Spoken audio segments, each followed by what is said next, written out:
என் தங்க பிள்ளையே, உன் அப்பன் கருப்பன் நான். கடுமையான பசியோடும் கடுமையான தாகத்தோடும் உன் இல்லம் தேடி வந்திருக்கின்றேன். அப்பன் வேறு எங்கும் செல்லாமல் உன் இல்லத்தை நான் கேட்பதை எனக்கு கொடுத்து என் தாகத்தையும் என் பசியையும் நீ போக்க வேண்டும். தாகம் என்றால் உனக்கு உணவு தண்ணீரையும் படைக்கிறேன், அதை நீ உண்டுவிட்டு செல் என்று சொல்ல வேண்டும். இது வேண்டும் என்றெல்லாம் கேட்டு கொண்டிருக்காதே. நானே இங்கு கஷ்டத்தில் இருந்து கொண்டிருக்கிறேன். அன்றாட செலவுக்கே பணம் இல்லாமல் இருந்து தவித்து கொண்டிருக்கின்றேன். இப்படி இருக்கும்போது தேவையில்லாமல் எதையாவது என்னிடத்தில் கேட்டு வைத்து என்னால் அதை செய்ய முடியாத நிலைக்கு இருக்கும்போது என் மனதை நீ வருத்தப்பட வைத்து விடாதே. உனக்கு செய்ய வேண்டும் என்ற எண்ணம் எல்லாம் எனக்கு ஒருபோதும் இருந்தது கிடையாது. ஆனால் நான் இருக்கின்ற சூழ்நிலை இன்று அப்படி இருக்கின்றது என்று என் பிள்ளை நீ நினைக்கின்றாய் அல்லவா? உன் எண்ணத்தை முழுமையாக புரிந்து கொண்ட உன் அப்பன் கருப்பன் இன்று நான் என்ன சொல்ல வந்திருக்கிறேன் என்பதையும் முழுமையாக நீ கேட்ட பிறகு இதை உன்னால் எனக்கு கொடுக்க முடியுமா முடியாதா என்கின்ற பதிலை நீ சொல்லிவிடு. என் குழந்தையே, இந்த கருப்பன் என் வாக்கினை நீ கேட்டு இன்று நீ முழுமையாக கேட்டு கொண்டிருப்பது உண்மை என்றால் நிச்சயமாக முடிவில் எனக்கு கொடுக்க முடியும் என்கின்ற பதிலையும் சொல்லிவிட்டு செல். நான் எதனால் ஆரம்பத்திலேயே சொல்லிவிட்டேன் தெரியுமா? என்னுடைய குழந்தைகள் பல பாதியிலே அப்பன் என்ன சொல்ல வருகிறார் என்று கேட்காமலேயே போய்விடுகிறார்கள். அது எனக்கு மிகுந்த மன வருத்தத்தை கொடுக்கின்றது. என் பிள்ளைக்காக தானே மூச்சிறைக்க இருந்த நேரம் பேசி கொண்டிருக்கின்றேன். அதிலும் சில குழந்தைகள் சொல்வதை சுருக்கமாக சொல்லிவிட வேண்டியதுதானே என்று சொல்கிறார்கள். நான் உன்னோடு இருந்து இத்தனை நிமிடங்கள் பேசுவதற்கு காரணமே நீ எத்தனை பொறுமையாக என் வார்த்தைகளை கேட்கப் போகின்றாய் என்பதற்கு தான். உனக்குள் எத்தனை பொறுமை இருக்கிறது என்பதையும் சோதிப்பதற்காக தான் இதையெல்லாம் நான் தெரிந்து கொள்ள வேண்டும் என்றுதான் உன் வாழ்க்கையில் நடக்கின்ற ஒவ்வொரு விஷயங்களையும் நீ என்னவென்று புரிந்து கொள்ள வேண்டும். உன்னை சுற்றி நான் வந்து உனக்கு கொடுக்கின்ற ஒவ்வொரு விஷயங்களையும் ஒவ்வொரு உண்மைகளையும் நீ என்னவென்று தெரிந்து கொள்ளும் போது இந்த வாழ்க்கை உனக்கு எல்லையற்ற அன்பை தரும். தெய்வம் உன்னுடைய பொறுமைக்கு பல பலன்களை கொடுக்கும். எதற்கும் அவசரப்பட்டு ஆத்திரப்பட்டு தானே இந்த நிலையில் தவித்து கொண்டிருக்கின்றாய். எந்த ஒரு விஷயத்தையும் பெற முடியாமல் நீ தவிர்த்து கொண்டிருக்கிறாய். இன்னுமா என் பிள்ளைக்கு பொறுமை கிடைக்கவில்லை? பொறுத்திருந்து நிதானமாக அப்பன் என்னதான் சொல்கிறார் என்று கேட்கலாமே என்று நினைக்கின்றாய் அல்லவா? அவர்களுக்கு இன்று நான் முழுமையாக சொல்லிக் கொண்டிருந்தால், அவர்களின் வாழ்க்கையில் முழுமையாக சொல்லிக் கொண்டிருந்தால், அவர்கள் வாழ்க்கையில் நிச்சயமாக பல அதிசயங்கள் நடக்கும். சரி கருப்பன், பசியோடும் தாகத்தோடும் அல்லவா வந்திருக்கிறேன். இன்று எனக்கு என்ன கொடுக்க போகின்றது? என் குழந்தை கருப்பன் என்ன கேட்க போகிறாய் என்று ஆவலோடு நிற்கின்றாய் அல்லவா? என் குழந்தையே, எத்தனையோ பேரின் இல்லத்திற்கு நான் சென்றிருக்கலாம். பண வசதி படைத்தவர்கள், பணத்தை அள்ளி அள்ளி கொட்டக்கூடியவர்கள் என்று இவர்கள் இல்லத்திற்கு நான் சென்றிருக்கலாம். ஆனால் அங்கெல்லாம் எனக்கு என் பசி தீர்வதற்கான உணவுகள் இல்லை. ஆனால் என் குழந்தை, நீ மனதால் எனக்கு மிகுந்த அன்பு கொண்ட குழந்தை அல்லவா? எப்போதுமே உன்னிடம் என்ன இருக்கின்றதோ இல்லையோ, நீ முகத்தில் புன்னகையோடு இருக்கிறாய். எதையுமே வாழ்க்கையில் பெரிதாக எதிர்பாராத ஒரு பிள்ளை. தனக்கு தெய்வம் கொடுத்தால் அதை பெற்றுக்கொள்ளலாம் என்று மட்டும் நினைக்கின்ற என் குழந்தை, தெய்வத்திடம் எப்போதும் வந்து அதை கொடு இதை கொடு என்று கேட்கவில்லை. தெய்வம் எதையும் கொடுக்கவில்லை என்பதற்காக தெய்வத்தின் மீது நீ வருத்தம் கொண்டதும் இல்லை. இப்படிப்பட்ட மனநிலையோடு இருக்கின்ற உன்னை உன் அப்பன் கருப்பன் தேடி வந்ததில் எனக்கு மிகுந்த மகிழ்ச்சி. உன்னுடைய மனதில் இருக்கின்ற எண்ணங்களும் உன் மனதில் இருக்கின்ற உணர்வுகளும் நீ சொல்லாமலேயே நான் புரிந்து கொள்வேன். ஏனென்றால் உனக்கும் எனக்கும் இடையில் இருக்கின்ற பிணைப்பு அத்தனை பெரியது. உனக்கும் எனக்கும் இடையில் அத்தனை அனோனியம் இருந்து கொண்டிருக்கின்றது. எல்லா விஷயங்களையும் வெளிப்படையாக தான் இந்த கருப்பன் உனக்கு சொல்லிக் கொண்டிருக்கிறேன்.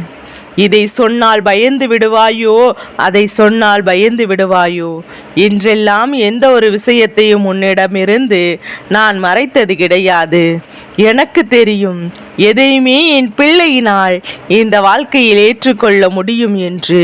எதையுமே என் பிள்ளையினால் நிச்சயமாக இந்த வாழ்க்கையில் எதிர்த்து நிற்க முடியும் என்று.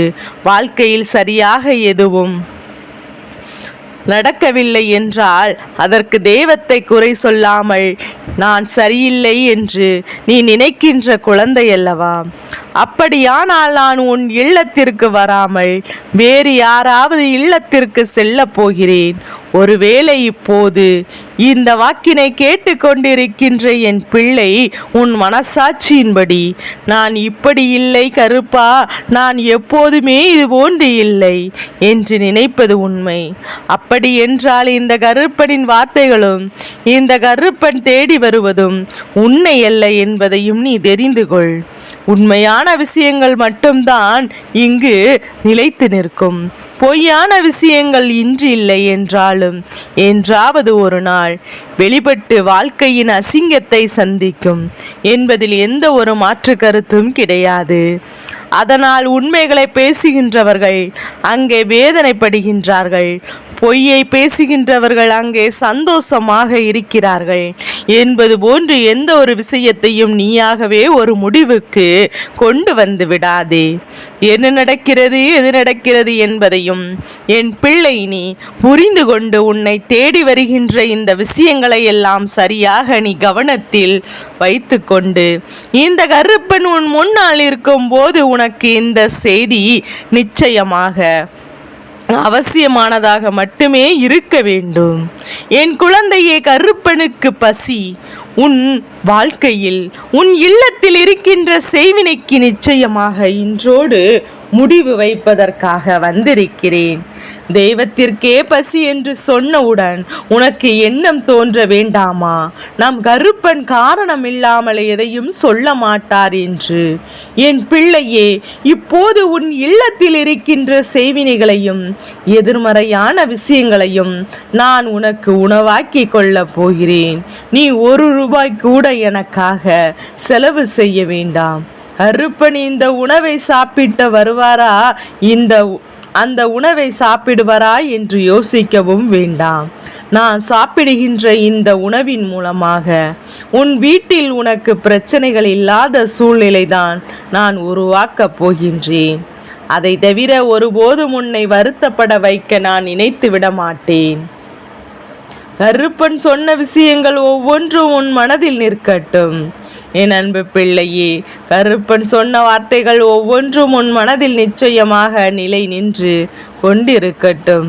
உன் அப்பன் சொன்னது போல உன் இல்லத்தில் இருந்த அத்தனை தீவினைகளையும் அங்கிருந்து வெளியே அடித்து விட்டு வருகிறேன். இதை மட்டும் நான் செய்ய போகிறேன். என் குழந்தையே, நீ நினைக்கலாம், கருப்பா என் இல்லத்தில் இப்படியெல்லாம் இருக்கின்றதா என்று. என் குழந்தையே, சில எதிர்மறையான விஷயங்கள், சில தீய சக்திகள் உன் இல்லத்திற்கு வந்து தங்குவதற்கு நீ கொடுக்கின்ற இடங்கள் என்று.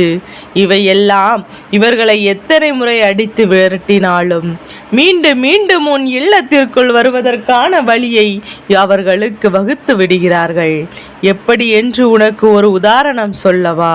உன்னுடைய இல்லத்தில் பூஜை அறையிலும் சரி, உன்னுடைய வீட்டிலும் சரி, எங்கேயாவது ஓட்டை உள்ள இடங்களிலும் சற்று பார். ஒரு நிமிடம் உற்று நோக்கிப்பார். அந்த இடத்திற்குள் எதிர்மறையான விஷயங்கள் உள்ளே நுழைந்து அந்த ஒற்றடைக்குள் சென்று தங்கிவிடும். அது அவர்களுக்கு, அதாவது தீய விஷயங்களை தங்க வைப்பதற்கான ஒரு இடமாக மாறிவிடும். இதனால் நாம் ஒரு முறை அதனை சரி செய்தோம், சுத்தம் செய்தோம் என்பதல்ல. சில நாட்கள் கழித்து மறுபடியும் அதை நீ பார்க்க வேண்டும் அல்லவா? வேறு ஏதாவது இடத்தில் இவை இருக்கிறதா என்று உற்று நோக்கி கவனிக்க வேண்டும் அல்லவா? அடியில் இருக்கும் ஆனால் நீ குனிந்து பார்க்க கஷ்டப்படுவாய். ஒரு பொருளை தட்டி அதன் கீழே என்ன இருக்கிறது என்பதை பார்ப்பதற்கு உனக்கு கடினமாக இருக்கும். இப்படி எல்லாம் நீ யோசித்து கொண்டிருந்தால் கடைசியில் நீ வாழ்க்கை முழுமைக்கும் கண்ணீர் விட வேண்டிய நிலை உனக்கு வந்துவிடும். சுத்தம் செய்யும் போது சரியாக ஒரு முறை செய்துவிடு.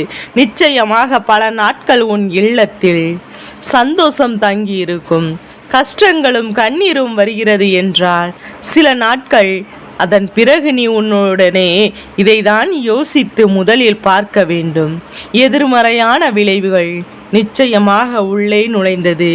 எல்லோர் மனதிலும் எதிர்மறையான எண்ணங்கள் நிரவி கொண்டிருக்கின்றது என்பதை மறந்து விடாதே. என் பிள்ளையே, அதுபோல உன்னுடைய இல்லத்தின் பூஜை அறையில் காய்ந்த மலர்களோ அழுகிய மலர்களோ கிடைக்கிறதோ என்று பார்க்க வேண்டும். இதை இருந்தால் அங்கே தெய்வ சக்தி இருக்காது. அங்கே தெய்வ சக்தி இல்லாமல் போனால் தீய சக்திகளின் நடமாட்டம் தொடங்கிவிடும் அல்லவா? அதனால்தான் உன் அப்பன் கருப்பன் நான் சொல்கின்றேன், இது போன்று இவங்களை உள்ளே வரவிடாமல் தடுத்து நிறுத்துகின்ற விஷயங்கள் வேறு ஏதேனும் இருக்கும் பட்சத்தில் அதை நீ ஒருபோதும் தேவையில்லாமல் செய்து கொண்டிருக்காதே. என் அன்பு பிள்ளையே, உன்னை சுற்றி சுற்றி நடந்திட்ட அத்தனை உண்மைகளையும் என்னவென்று நீ தெரிந்து கொண்டு இந்த வாழ்க்கையை நீ காப்பாற்றி கொள்ள வேண்டும்.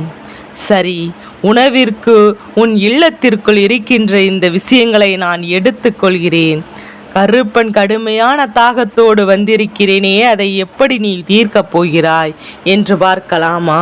என் குழந்தையே, உன் அப்பன் கருப்பனுக்கு இருக்கின்ற தாகம் அவ்வளவு எளிதில் அடங்கக்கூடிய தாகம் அல்ல. இந்த தாகத்தை போக்க வேண்டுமென்றால் நீ செய்ய வேண்டியதெல்லாம் உண்மையில் தாகத்தோடு வருகின்ற ஒருவருக்கு அருந்துவதற்கு தண்ணீரையோ மோரையோ நீ கொடு.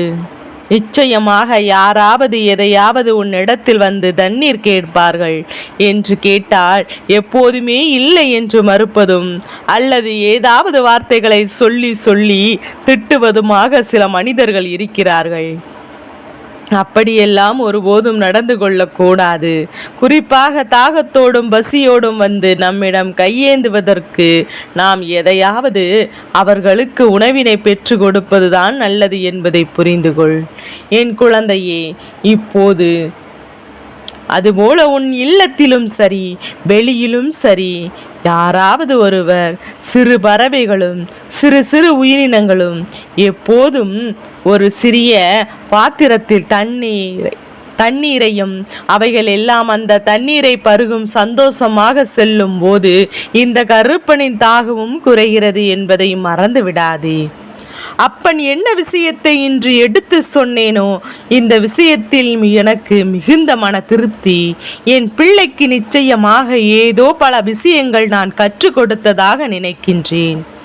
என் அன்பு குழந்தையே, என் வார்த்தைகளை முழுமையாக நீ கேட்டிருந்தது உண்மை என்றால் நான் உன்னிடத்தில் ஒரு வார்த்தையை சொல்லிக் கொடுப்பேன் என்று ஆரம்பத்திலே சொல்லியிருந்தேன் அல்லவா? என் தங்க பிள்ளையை எப்போது மனதிற்குள் அவசரமாக ஏதேனும் கோபமோ அல்லது ஆத்திரமோ தேவையற்ற முடிவுகளோ எடுக்கின்ற நிலை வருகிறது. அப்படி என்றால் சற்றென்று பல குழப்பங்கள் உன்னை போட்டு ஆட்டி படைக்கிறது. அப்படி என்றால் அந்த நொடியில் நீ சொல்ல வேண்டிய வார்த்தை என்ன தெரியுமா? என் பிள்ளையே, இப்போது இந்த கருப்பன் உனக்கு சொல்கின்றேன். என் அன்பு பிள்ளையே, ஓம் ஓம் ஓம் ஓம் என்கின்ற பிரவண மந்திரத்தை என் பிள்ளை நீ உன் வாய்விட்டு சொல்லும் போது மிகவும் நல்லது. நிச்சயமாக மனதில் இருக்கின்ற அர்த்தங்களும் நீங்கி அந்த நொடி உன் மனதில் இருக்கின்ற தேவையற்ற எண்ணங்களும் வெளியேறி உனக்குள் பல நன்மைகள் கிடைக்க தொடங்கும். உன்னையே அறியாமல் உன்னை சுற்றி நடக்கின்ற பல விஷயங்கள் எல்லாம் புரிய தொடங்கும். அப்படி புரிந்துவிட்டால் நிச்சயமாக இந்த வாழ்க்கையில் உனக்கான பேரதிசயங்களை கொடுக்கும் அல்லவா? தேவையற்ற எண்ணங்களை எல்லாம் என் பிள்ளை விடுத்து இன்று இந்த கருப்பனுக்கு கொடுக்க முடியும். கருப்பா, உனக்கு என்னால் தர முடியும் என்று பதிவிடுவதும் ஓம் என்கின்ற பிரவண மந்திரத்தை பதிவிடுவதும் என் பிள்ளைகள் என்னை உணர்ந்து விட்டார்கள் என்பதற்கான அர்த்தம் என்பதை குறிக்கும் அல்லவா? என் தங்க பிள்ளைக்கு இந்த கருப்பண்ண சாமியின் ஆசீர்வாதங்கள் எப்போது முழுமையாக கிடைத்து கொண்டே இருக்கும்.